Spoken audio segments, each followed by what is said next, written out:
galera, sejam muito bem-vindos. Mais uma vez aqui eu, Júlio César. E hoje eu vim aqui trazer um breve resumo assim da história sobre o protestantismo.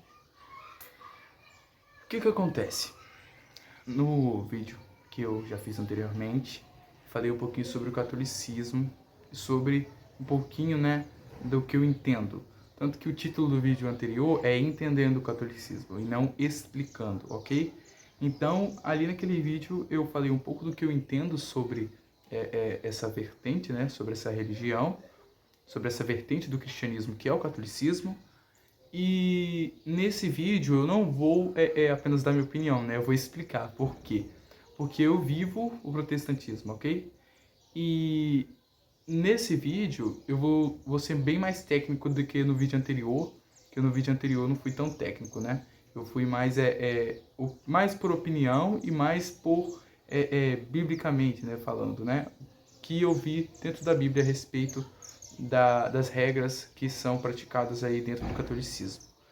Nesse vídeo agora eu vou falar um pouquinho sobre o protestantismo e sobre a sua história em geral.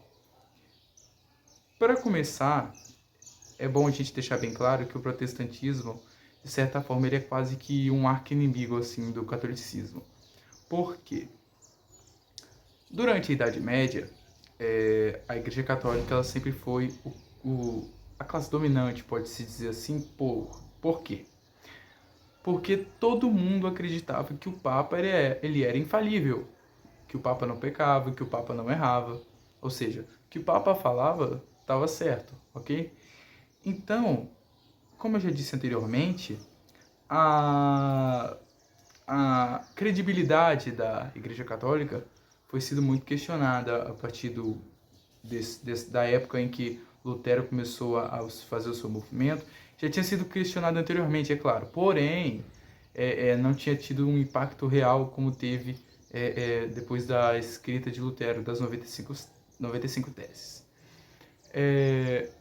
Para quem não sabe, o protestantismo também é uma vertente do cristianismo, ou seja, o cristianismo não surgiu a partir da Igreja Católica, ok? Então, é bom a gente entender isso, que o protestantismo ele é quase que oposto, à Igreja Católica, de certa forma, já que ele não determina, assim, uma fé real no líder do catolicismo, em geral.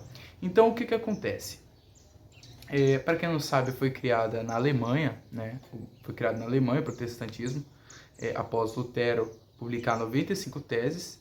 Essas 95 teses elas foram publicadas em reação a muita coisa que a Igreja Católica fazia que deixava as pessoas insatisfeitas, ok?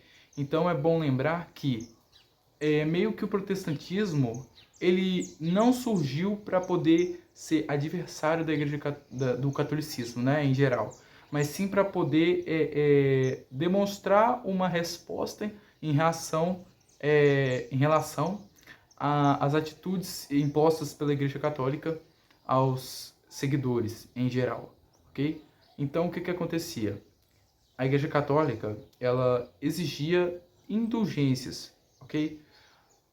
O que eram essas indulgências? Essas indulgências eram, na verdade, ofertas que eram trazidas para a igreja.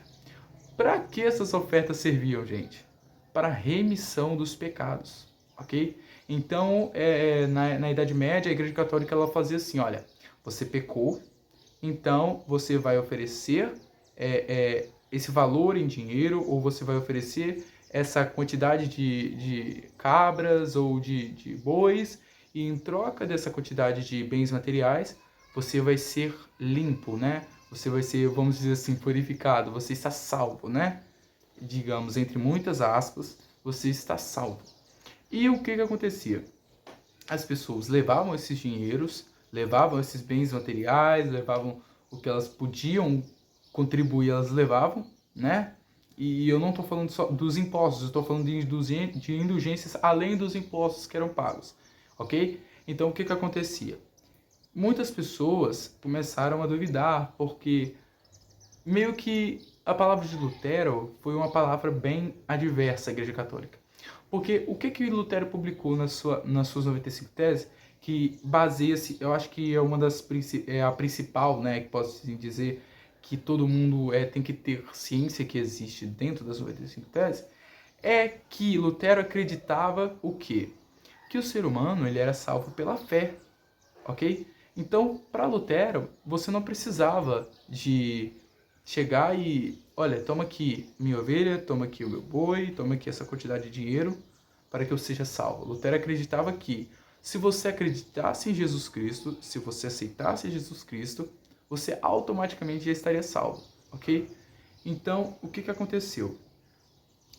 Lutero começou esse movimento e conforme esse movimento ele foi ganhando assim essa proporção tão grande que tomou, que está até hoje, várias igrejas começaram a se derivar, né, dessa pregação, dessa ideia, né, de Lutero. Por quê? Muitas pessoas já não acreditavam mais na Igreja Católica. Muitas pessoas já não tinham fé mais no Papa, já não tinham fé mais na Bíblia que eles possuíam, já não tinham fé em mais nada, né? Então, assim, a Igreja Católica, ela meio que um pouco causou, assim, a sua queda, entre muitas aspas. Por quê? Porque quando você deixa o povo sem resposta, quando você deixa o povo na palma da mão, o povo começa a se revoltar, né? Automaticamente o povo começa a se revoltar. E o tempo foi passando e o povo começou a falar, pô, isso aqui não tá me agradando, isso aqui não é o que eu queria que acontecesse, ok? E a Igreja Católica, ela simplesmente dizia que a palavra do Papa era que valia, e as pessoas, nenhum ser humano aceita autoritariedade, nenhum ser humano aceita essa questão de poder, sabe? Porque o ser humano ele particularmente eu particularmente acho que o ser humano nunca foi feito para ser dominado. O ser humano foi feito para dominar. Ele sempre foi dessa forma. Tanto que você observando, né, os dias de hoje atualmente, você percebe que o ser humano ele sempre está destruindo. E ele sempre está em busca de mais, de mais, de mais, de mais. Ou seja, o ser humano ele não consegue ser liderado. Raramente você vê um ser humano que é liderado e colabora com a liderança, ok? E durante muito tempo o catolicismo liderou, só que as pessoas começaram a se revoltar. E o protestantismo foi meio que uma forma que as pessoas encontraram de abandonar de uma vez o catolicismo e seguir um estilo de vida diferente da grande maioria. E o que acontece? A Igreja Luterana foi a primeira igreja a ser criada, né, através do protestantismo, mas logo depois também foi criada uma nova religião. E assim como o protestantismo gerou a Igreja Luterana, várias outras igrejas foram geradas também através da luterana. Porque a religião, ela não é um assunto para ser discutido. Então, através dessa indiscutibilidade, começou a surgir várias e várias outras igrejas. Porque o que acontecia? Eu estou na Igreja Católica, por exemplo, né? Não vamos falar de luteranos, nós vamos chegar lá ainda. O Lutero ele estava na Igreja Católica, né? Vamos pôr. Ele não concordou com o que era pregado dentro da Igreja Católica. Ou, pelo menos, não concordou em partes com o que era pregado na Igreja Católica, ok? Porque não concordar totalmente, então ele automaticamente não poderia criar nenhuma religião relacionada ao cristianismo. Então ele não concordava com a Igreja Católica, mas ele não concordava em partes, ok? Então o que acontecia? A Igreja Católica, por exemplo, acreditava que o padre ou o papa era infalível, ok? Lutero não acreditava nisso. E o que Lutero fez para poder mudar isso? Como ele não era o Papa, né, que eles acreditavam que a palavra do Papa era que valia. Como ele não era o Papa, o que ele fez? Ele criou a própria igreja dele, ok? Que é a Igreja Luterana.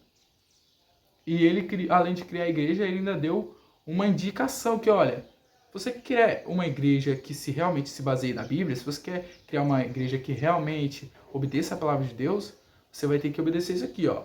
E ele foi escrevendo, olha, isso aqui está na Bíblia, isso aqui tem que ser mudado. Isso aqui está na Bíblia, isso aqui tem que ser mudado.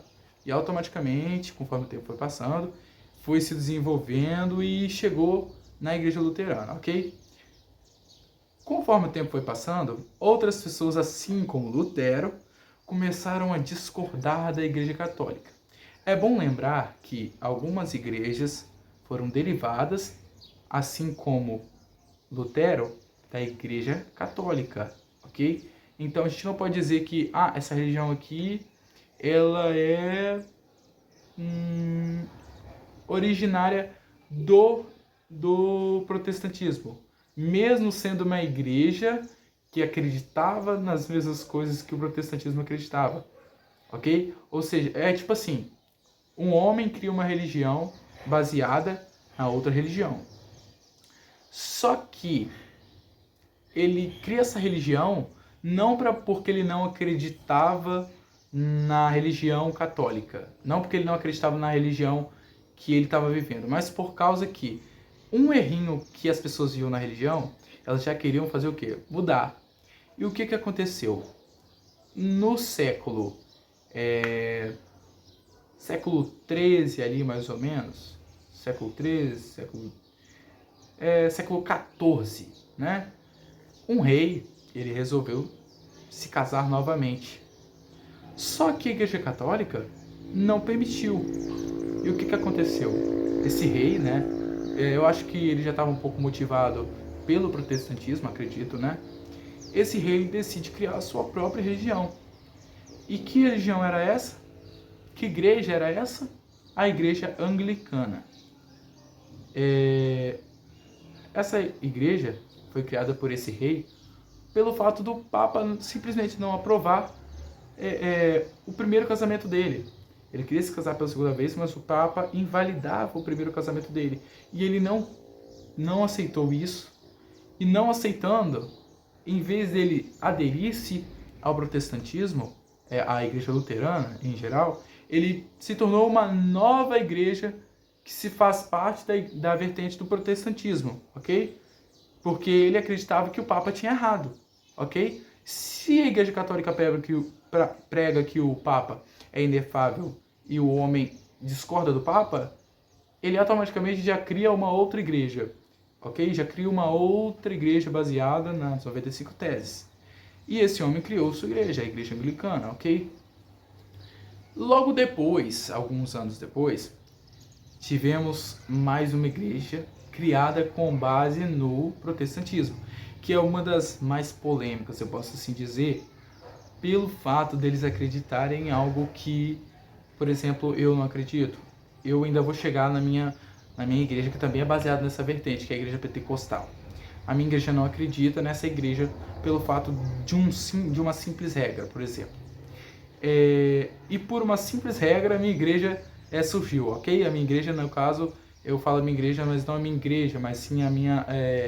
uma parte da vertente do cristianismo, que é o protestantismo, que a minha igreja, no caso, foi criada baseada nisso.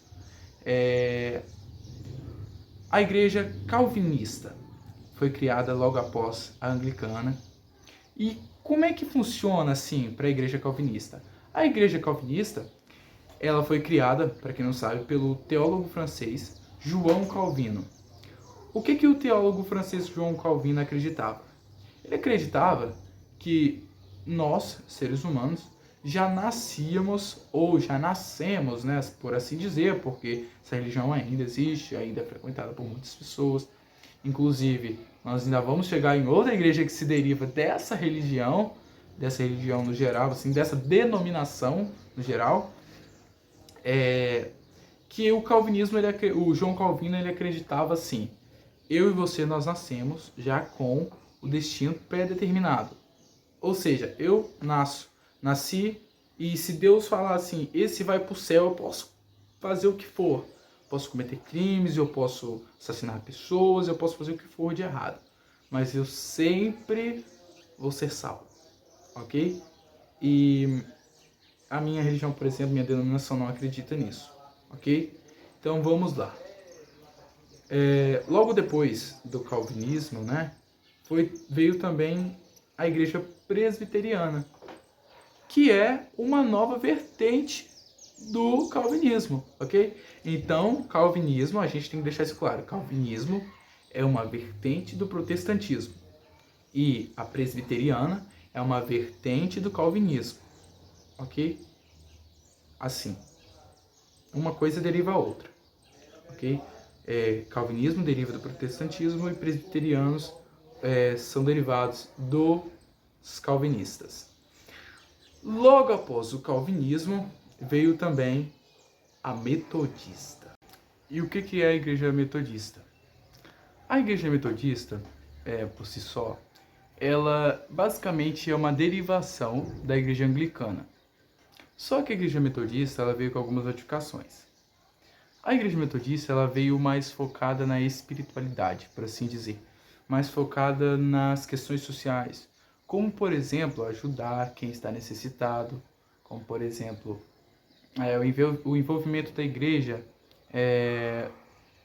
eu falo assim, nas questões sociais como pobreza, né, como pessoas em situações de morando em ruas, por exemplo, situações de rua, pessoas, por exemplo, mulheres em situações difíceis, como por exemplo as viúvas, e etc. Essa igreja foi mais em relação a isso, a sua criação, para poder ela foi mais voltada para esse tipo de coisa mesmo. E também voltada um pouco à espiritualidade, já que ela acreditava que fazendo boas atitudes você teria muito mais intimidade com Deus e se aproximaria muito mais de Deus. E logo depois veio a Pentecostal. E a Pentecostal, como todo mundo já sabe, é uma igreja que, assim como a metodista, ela é um pouco mais sobre espiritualidade, né? Pega um pouco do batismo, batismo com o Espírito Santo, que é algo muito valorizado, assim eu posso dizer, dentro da igreja pentecostal. Também temos os mesmos sacramentos que são pregados na igreja metodista, por exemplo, são os mesmos que são pregados na igreja evangélica, né? Na igreja, na igreja pentecostal, posso dizer. Quando eu falo pentecostal, estou falando dessas igrejas do tipo Assembleia de Deus, do tipo Deus é Amor, né? Deixa eu ver. Agora eu não estou lembrando de nenhuma outra, mas eu acho que tem várias outras sim, que é bom a gente lembrar. Mas vamos lá. Essas igrejas possuem 2 sacramentos, ok? Que sacramentos são esses? Número 1, batismo. Que batismo é esse, gente? Batismo das águas. Batismo com fogo não é sacramento, ok? Batismo nas águas é sacramento. Para você ser salvo, para você ser considerado salvo, você tem que passar pelo batismo nas águas, ok? E esse batismo só pode ser realizado a partir do momento que você tem uma consciência do que é ser um cristão de verdade, do que é ser realmente cristão, do que é realmente servir a Cristo. Tanto que na maioria das vezes você vai ter que passar por um discipulado, por exemplo.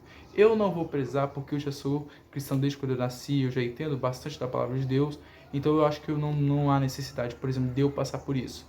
Agora, se você, por exemplo, chegou hoje na igreja e não entende nada, você vai precisar, claro, de uma instrução, você vai precisar aprender a respeito da religião, a respeito do que nós acreditamos, do que nós conhecemos, do que nós vivemos, do que nós apresentamos no nosso próximo a respeito, do que nós vivemos dentro da palavra de Deus, dentro da igreja. E é necessário. E o segundo sacramento, que é imposto pela igreja metodista, assim como a igreja pentecostal, é claro, a comunhão com a igreja. Como é realizada essa comunhão? Na maioria das vezes, você tem que, por exemplo, tem que estar 100% inerte a erros, ok? Ou seja, você não pode estar em pecado, ok? Se você estiver em pecado, você perde comunhão. E não estou falando só de comunhão com Deus, estou falando com a igreja também. Ou seja, você passa a ser considerado um descrente, assim dizendo, né? Não é literalmente isso, mas passa a ser considerado como qualquer um, ok? Não é mais considerado 100% cristão. Você vai ter que esperar um certo tempo para poder ser absolvido, ok? E biblicamente falando, o protestantismo também prega o seguinte, protestantismo não, né? O pentecostalismo em si também prega que você comete um erro, por exemplo, participando de uma igreja protestantista pentecostal. Você comete o erro uma vez, o pastor, ele vai perdoar, ok? Você, é claro que eu estou falando de erros que todo mundo fica sabendo, como por exemplo adultério. Mas é claro que você não é obrigado a chegar ao pastor e falar assim, pastor, eu estou em pecado. Mas por consciência própria, você pode chegar para ele e falar. É claro que você não é obrigado, por exemplo. Mas você pode pedir perdão a Deus, por exemplo. Mas com um caso como adultério, que envolve você e outra pessoa, aí já se torna algo mais sério e é realmente necessário levar ao conhecimento do pastor. Na segunda vez que você comete o pecado, eu estou pondo um exemplo só adultério, mas pode ser qualquer coisa. Na segunda vez que você comete esse pecado, o seu caso é levado à igreja, ok? Então, você errou uma vez, adulterei. Pastor, adulterei, eu peço perdão. O pastor falou, você pode até pedir perdão, mas você vai passar por um processo, posso dizer assim, de purificação, porque você vai precisar entender que o erro tem consequência, ok? Então você passa por um período ali você erra, mas você passa por um período de entendimento, de absorção, só que você tem que pedir perdão a Deus, pedir perdão à igreja, pedir perdão a contra quem você pecou, e você não pode participar dos rituais da igreja, como por exemplo, que é a Santa Ceia, que também faz parte do sacramento da comunhão, ok? Então, para fazer parte do segundo sacramento, número 1, você tem que estar em comunhão com a igreja, claro, que é não pecar nem contra você mesmo, nem contra ninguém. E segundo, você tem que estar em comunhão com Deus, participando da ceia do Senhor Jesus Cristo, que se resume em ingerir o suco de uva e o pão. O suco de uva representando o sangue de Jesus Cristo e o pão representando a carne de Jesus Cristo. Através desses dois rituais que são o batismo e a ceia do Senhor, é claro, em cima de uma vida com Deus, de uma vida em comunhão com Deus, você se torna salvo, baseado nos ensinamentos da Igreja Metodista e baseado nos ensinamentos da Igreja Pentecostalista, que é derivada da Igreja Metodista. Ok? Eu quero agradecer a todo mundo que veio aqui nesse vídeo para poder entender um pouquinho, né, do que eu acredito, do que eu entendo e confiou em mim e ficou até o final aprendendo um pouco mais sobre religião. Se você não assistiu o vídeo que eu fiz anteriormente, eu recomendo que você vá lá, assiste. Falei um pouquinho sobre o catolicismo, que é um pouco meio que adverso, como eu já disse desde o início do vídeo, ao protestantismo. Obrigado por tudo. Desde já sou muito grato pela sua presença. Se você pudesse escrever aí, eu vou agradecer. Valeu, muito obrigado.